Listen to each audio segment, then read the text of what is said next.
Maka sebab itu kitab kita yang kita duk bincang tu pun, takwa ini takut tapi rindu. Takut tapi rindu. Kerana takut kepada Allah ini tidak seperti kita takut kepada binatang buas.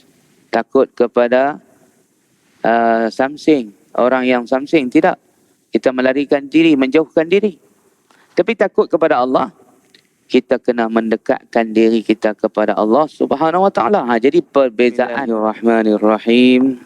Assalamualaikum warahmatullahi wabarakatuh. Alhamdulillah wassalatu wassalam ala Rasulillah wa ala alihi wa sahbihi wa man walah. Rabbi shrah li sadri wa yassir li amri wahlul 'uqdatam min lisani yafqahu qawli, amma ba'd. Fa ya ayyuhal muslimun ittaqullah faqad fazal muttaqun. Kaum muslimin, para tetamu Allah Subhanahu Wa Taala yang dikasihi lagi disayangi kerana Allah Subhanahu Wa Taala. Alhamdulillah, kita bersyukur kepada Allah pada tengah hari ini, tengah hari Jumaat, Sayyidul Ayyam, penghulu sekalian hari, dapat kita sama-sama berada di dalam rumah Allah Subhanahu Wa Taala dalam rangka dan usaha kita untuk menyahut panggilannya, iaitu ya ayyuhalladzina amanu idza nudiya lis-salati min yaumil jumu'ati fas'au ila zikrillahi wa dharul bai', iaitu wahai orang-orang yang beriman, apabila diseru, dipanggil kamu untuk menunaikan solat fardu Jumaat, hendaklah kamu segera memenuhi panggilan tersebut. Tinggalkanlah segala bisnes dan jual beli untuk menuju ke masjid-masjid Allah Subhanahu Wa Taala. Alhamdulillah, kita dapat memenuhi panggilan ini. Mudah-mudahan Allah Subhanahu Wa Taala memberikan kita tambahan hidayah dan taufiknya, mengganjarkan kita dengan ganjaran pahala yang sebanyaknya, mengampunkan dosa-dosa kita, mengangkat darjat kita, mengangkat mudarat daripada menimpa kita. Dan Allah Subhanahu Wa Taala memberikan kita keafiatan, keselamatan, kesihatan yang berterusan, yang sempurna untuk diri kita, agama kita, dunia kita dan akhirat kita, insya-Allah. Jadi pada hari Jumaat, hari kita nak mengukuhkan takwa kita, hari untuk kita cas bateri takwa kita. Mudah-mudahan dengan kita datang awal ke masjid ini dan dapat dengar tazkirah, salah satu daripada cara untuk kita mengingatkan diri kita, dapat menambahkan lagi ketakwaan kita, menyegarkan, refresh ketakwaan kita kepada Allah Subhanahu Wa Taala. Wa zakir fa inna zikra tanfa'ul mu'minin.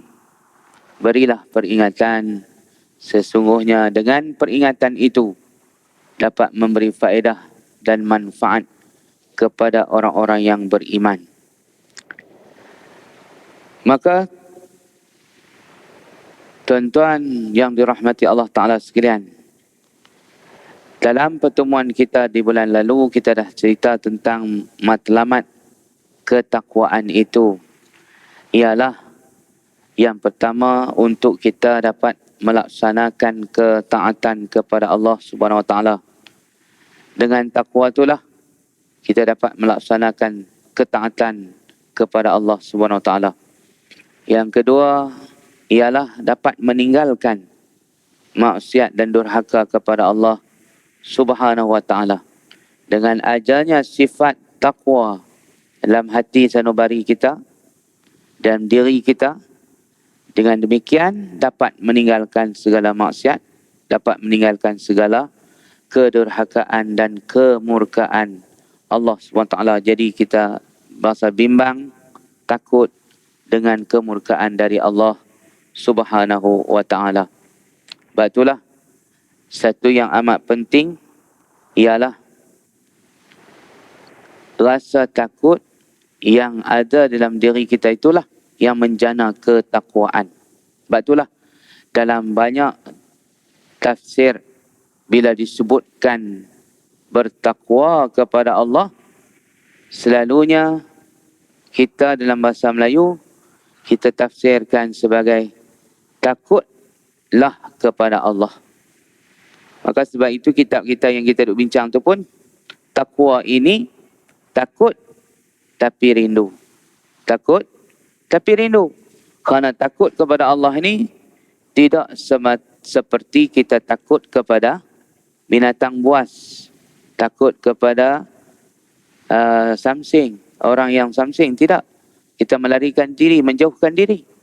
Tapi takut kepada Allah, kita kena mendekatkan diri kita kepada Allah Subhanahu Wa Taala. Jadi perbezaan di antara takut dalam makhluk kepada takut kepada Allah. Takut makhluk, kita menjauhkan diri daripada harimau, tahu menjauhkan diri daripada singa, menjauhkan diri kita daripada ular, tudung sela. Kerana itu semua kita takut, kita tak mau. Tetapi dengan Allah Subhanahu Wa Taala, ketakutan yang kita ada semakin kita kena menghampirkan diri kita kepadanya.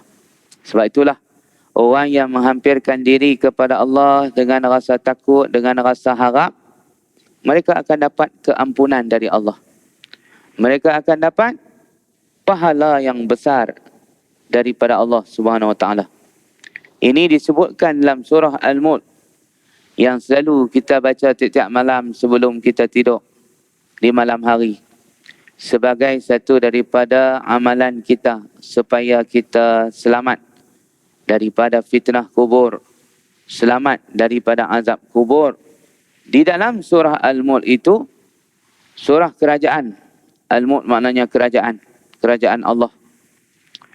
Maka dalam surah itu Allah Ta'ala menyebutkan, innal ladzina yakhshawna rabbahum bil ghaibi lahum maghfiratun wa ajrun kabir. Tu. Sesungguhnya orang-orang yang bimbang, yang takut kepada Allah secara ghaib. Ada dua tuan-tuan maksud takut kepada Allah secara ghaib, bil ghaibi dengan ghaib. Satu, Allah itu sendiri kita tak nampak, ghaib. Kita beriman kepada Allah dalam keadaan kita tidak pernah melihat Allah Ta'ala. Mata kita tidak mampu melihat zat Allah. Tetapi dia bagi mata untuk kita melihat ciptaan Allah yang hebat. Jadi menambahkan keyakinan kita. Tetapi Allah sendiri yang kita beriman tu ghaib. Yang kedua, yakhshawna rabbahum bil ghaibi juga, yang takut kepada Allah dengan di situ juga boleh dimaksudkan ketika berada seorang diri, ghaib juga, bukan di tengah orang ramai. Kita takut nak buat maksiat walaupun kita duduk seorang diri, tak nampak oleh mata manusia, tetapi kita rasa Allah nampak kita. Yang tu pun dipanggil ghaib juga. Jadi dua. Takut kepada Allah, Allah tu sendiri yang kita tak nampak, ghaib. Ataupun kita dalam keadaan ghaib, orang tak nampak kita, tapi kita tetap jaga diri kita. Tak berani buat maksiat, tak berani buat benda-benda yang berdosa. Itulah dia orang yang Allah katakan dapat dua perkara. Satu, bagi mereka lahum maghfirah, bagi mereka keampunan dari Allah Subhanahu Wa Taala. Bagi mereka keampunan dari Allah Subhanahu Wa Taala. Dan yang kedua, wa ajrun kabir, pahala yang besar menunggu dan menanti mereka. Jadi tuan-tuan, rasa takut inilah yang kita kata pokok utama di dalam takwa, matlamat utama di dalam pembicaraan kita berkaitan dengan takwa, iaitulah bagaimana kita nak develop, nak membina rasa takut kita kepada Allah. Ini yang sehingga rasa takut itulah menjadi penguat kuasa yang menjaga dan melindung kita, memelihara kita daripada kita terjebak dengan kemurkaan Allah Subhanahu Wa Taala. Dan dengan rasa takut itu dah juga menjadi pemangkin untuk kita banyak melakukan amal soleh, melakukan amal-amal yang sunat, bukan sekadar yang wajib, tapi yang sunat pun ditambah oleh kita kerana adanya rasa takut tersebut. Sebab itulah takut kepada mati itu tidak perlu ditakuti, tapi yang perlu ditakuti ialah matinya rasa takut di dalam hati sanubari kita. Apabila matinya rasa takut di dalam hati sanubari seseorang insan, maka jadilah insan itu insan yang durjana. Nah, jadilah insan itu insan yang buas, liar. Kerana apa? Kerana matinya rasa takut di dalam hatinya. Dia gamak buat apa saja jenis dosa, apa saja jenis penganiayaan dan kezaliman. Dia gamak, tergamak dia buat. Bila seseorang itu hilang rasa takut. Jadi sebab itulah yang Allah SWT pesan kat kita tiap-tiap minggu. So kita ni sentiasa ingat, takutlah kepada aku, takutlah kepada aku, takutlah kepada Allah. Ittaqullah. Dalam arti kata menjaga diri kita dalam melaksanakan ketaatan kepadanya dan menjaga diri kita daripada melakukan kemungkaran dan kemurkaan yang Allah SWT timpakan di dunia dan di akhirat yang kita takut, yang kita bimbang. Kerana perbuatan-perbuatan dosa yang kita lakukan. Lantas, orang yang ada rasa takut, dia cepat untuk berhenti daripada maksiat yang dia lakukan. Dia cepat untuk bertaubat, beristighfar. Dengan adanya rasa insaf, menyesal, mengaku salah, akhirnya Allah akan ampunkan dia. Sebab itulah semalam Ustaz cerita tentang kisah bagaimana orang yang nak melakukan pembaikan diri, pemulihan diri, walaupun dia bermula dengan sikap dan sifat yang buruk, tetapi apabila dia mempunyai kesedaran, dia ingat dia nak balik jumpa Allah, dia pun membuat pembetulan. Dia pun membuat pembaikan. Dia pun buat pemulihan. Dia pulih diri dia dengan taubat. Dia pulih diri dia dengan insaf. Dia pulih diri dia dengan minta maaf. Allah bersedia menerima sebab Allah ini dia bukan sifat dia pengampun, maha pengampun. Bila maha pengampun dosa yang macam mana pun, asalkan kita ada keinsafan, kesedaran, sedar diri, kita akan diampun oleh Allah.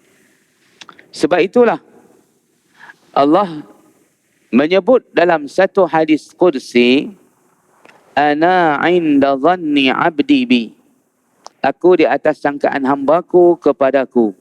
Jika hambaku bersangka baik, aku boleh maafkan dia, ampunkan dia, aku akan ampun dan maafkan dia. Tapi sebaliknya hambaku duk putus asa, duk kata, Allah tak ampun lah dosa aku ni, dosa aku besar sangat. Nah, jadi yang tu sebab dia Allah tak ampun. Dia sendiri yang bersangka buruk dengan Allah Subhanahu Wa Taala. Tapi kita sebagai hamba kepada Allah, jangan kita sangka buruk dengan Allah Subhanahu Wa Taala. Sentiasa kita bersangka baik. Kerana itulah yang Allah Ta'ala perintahkan kepada kita hamba-hamba dia. Jangan sangka buruk dengan aku. Kena kenai sifat aku, Al-Ghafur. Apa dia maksud Al-Ghafur? Al-Ghafur itu maksudnya yang maha pengampun. Yang maha pengampun. Sebab tu tuan-tuan, kisah Yusuf Al-Qaradawi yang baru meninggal baru 2 minggu, 3 minggu yang lalu. Dia bila ditanya kepada dia, ya Syekh, hal anta mutahayyibun liliqa'illahi azza wa jalla. Adakah engkau sudah bersedia untuk bertemu dengan Allah Subhanahu wa taala? Tuan-tuan, soalan tu tanya kepada dia, dia pun umur lanjut 90 lebih dah waktu tu. Dia meninggal umur 96 baru ni.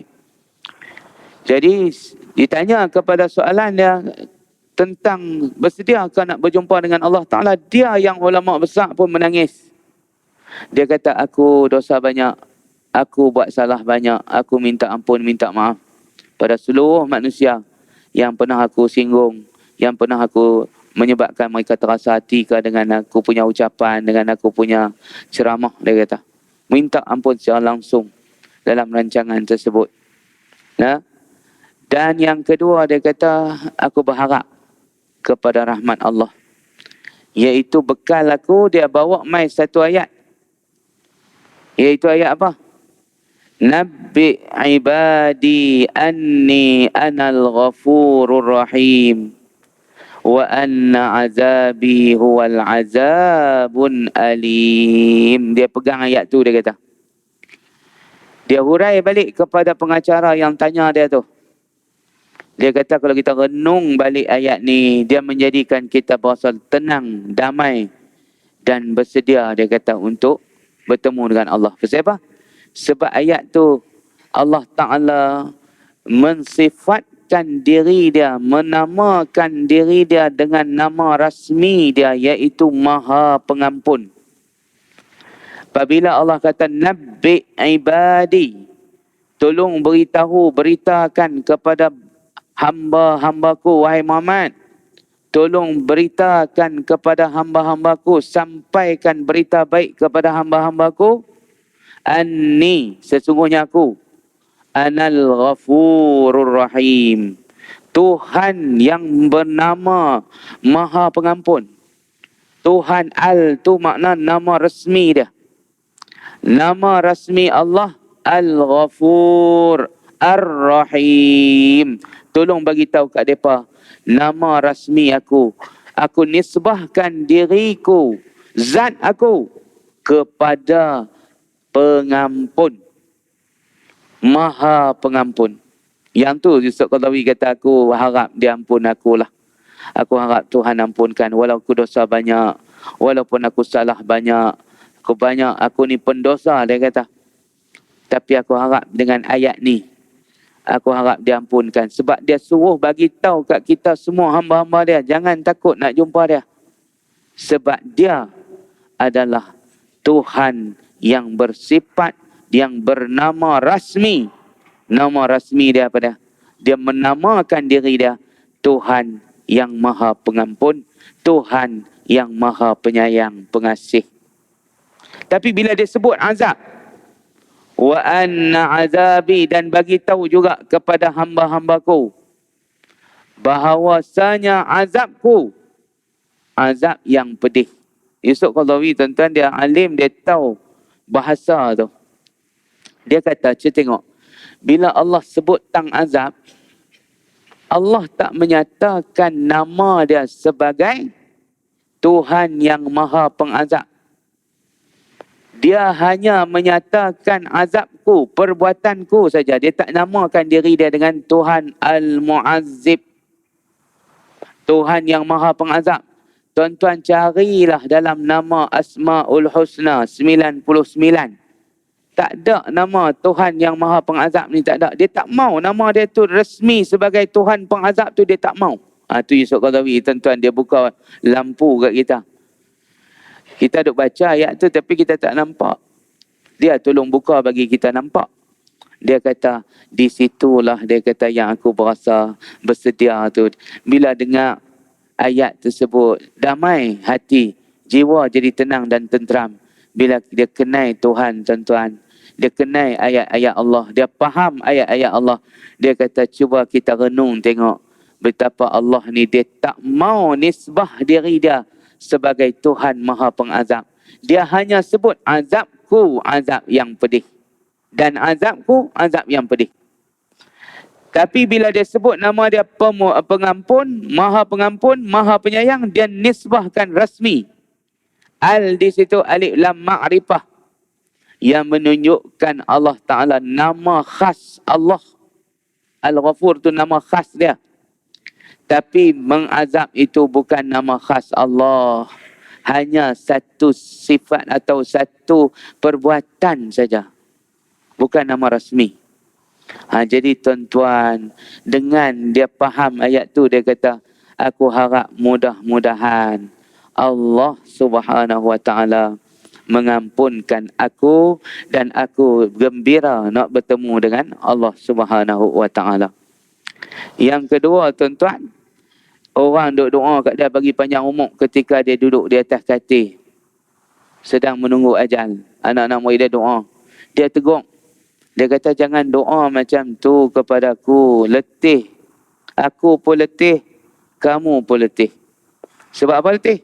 Sebab bila doa buat panjang dalam keadaan sudah tidak mampu lagi untuk bergerak sendiri. Letih orang nak jaga. Kencing berak nak kena orang urus. Nak kena buh pampers dan sebagainya. Dia kata, jangan doa macam tu lagi. Aku ni umur-umur bertemu dengan Allah. Dia kata, jangan kita duk seronok dengan dunia. Kita kena punyai rasa cinta nak bertemu dengan Allah. Dia kata, yang kamu kena doa, dia kata, bukan doa minta umur panjang kepada aku, tapi minta aku husnul khatimah. Minta aku mudah sakaratul maut. Minta aku dapat syurga. Dia kata, yang tu sebenarnya. Tu dia, tuan-tuan. Duk sakit pun boleh mengajak lagi. Tu orang alim, tuan-tuan. Orang alim ni kita bersahabat dengan mereka. Mereka bagi lampu kat kita. Mereka bagi panduan. Mereka bagi pedoman. Tu dia suruh kita bersahabat dengan orang yang alim. Sebab mereka ni nak mati pun mereka boleh suluh lagi jalan. Boleh bagi panduan lagi. Pedoman kepada kita. Oh, macam tu ke Syekh? Macam tu lah. Dia kata, kalau doa umur panjang lagi, aku panjang umur, aku pun letih, kamu pun semua letih. Tapi doa lah, dia kata. Umur 96 nak minta panjang umur apa lagi? Umur mati dah, dia kata. Nah? Umur untuk bertemu dengan Allah dah. Umur untuk kita rindu dah, dia kata. Nak berjumpa Allah. Tu dia tegur anak-anak yang kasih kepada dia, yang cinta kepada dia. Lalu mereka pun faham, oh macam tu kasih, macam tu lah sepatutnya, dia kata. Nah, baik tuan-tuan, tak berhenti dekat tu. Assalamualaikum warahmatullahi wabarakatuh.